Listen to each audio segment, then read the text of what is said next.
Buongiorno tutti quanti e benvenuti a Italian for Beginners.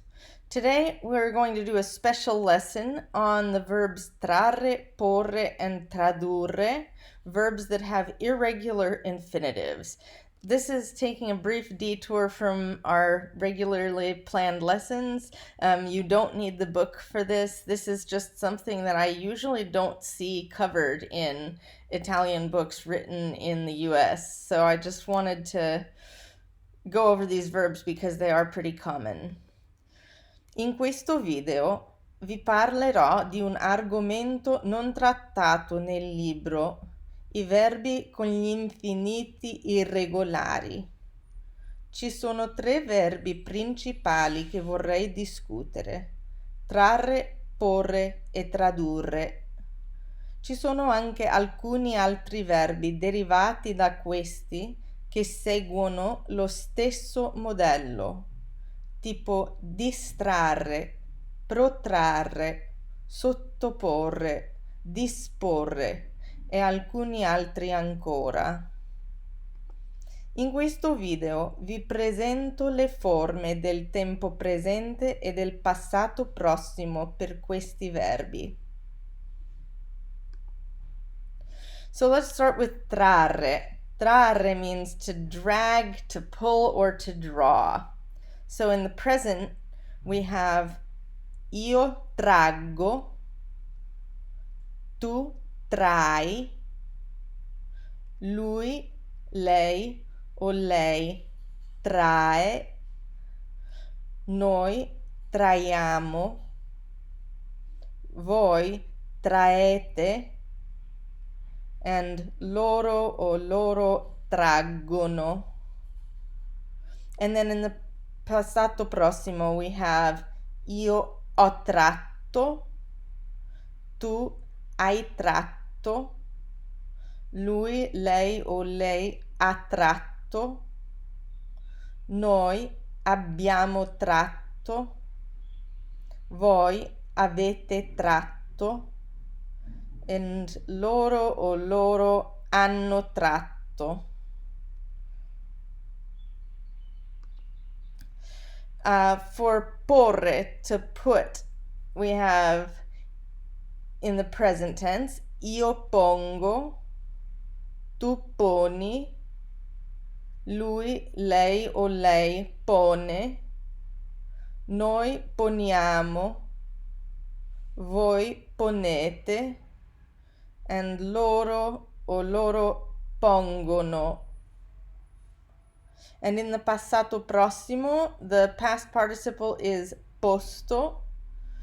So we have io ho posto, tu hai posto, lui, lei o lei ha posto, noi abbiamo posto, voi avete posto, and loro o loro hanno posto. Finally, we have tradurre, to translate. And in the present tense, that has the stem traduc or traduc. So io traduco, tu traduci, lui, lei o lei traduce, noi traduciamo, voi traducete, and loro o loro traducono. In the passato prossimo, the past participle is tradotto. So io ho tradotto, tu hai tradotto, lui, lei o lei ha tradotto, noi abbiamo tradotto, voi avete tradotto, and loro o loro hanno tradotto. So that's it for the forms that we've learned so far of trarre, porre, and tradurre. That also applies to verbs like distrarre, to distract, or disporre, to depose. There are a number of pretty common verbs that actually do follow these patterns, so they're good to commit to memory. It's also worth mentioning that these verbs are irregular in all tenses, so anytime you learn a new tense, you're going to want to review these verbs and make sure you know what the forms are in this tense, since, like I said, they are pretty common. Just a couple usage notes on this. Trarre can mean to pull or to drag in a literal sense. It can also mean to draw inspiration or content or themes or ideas or that kind of thing from some source. So you could say, per questo quadro, for this painting, ho tratto ispirazione dalle opere di Caravaggio. So for this painting, I've drawn inspiration from the works of Caravaggio. So you can use it that way to mean to draw. Porre is synonymous with mettere, and it's almost as common. I find mettere is used a little more in most situations, but porre is also very common. It's also used in certain idiomatic expressions, such as porre una domanda, which is to ask a question.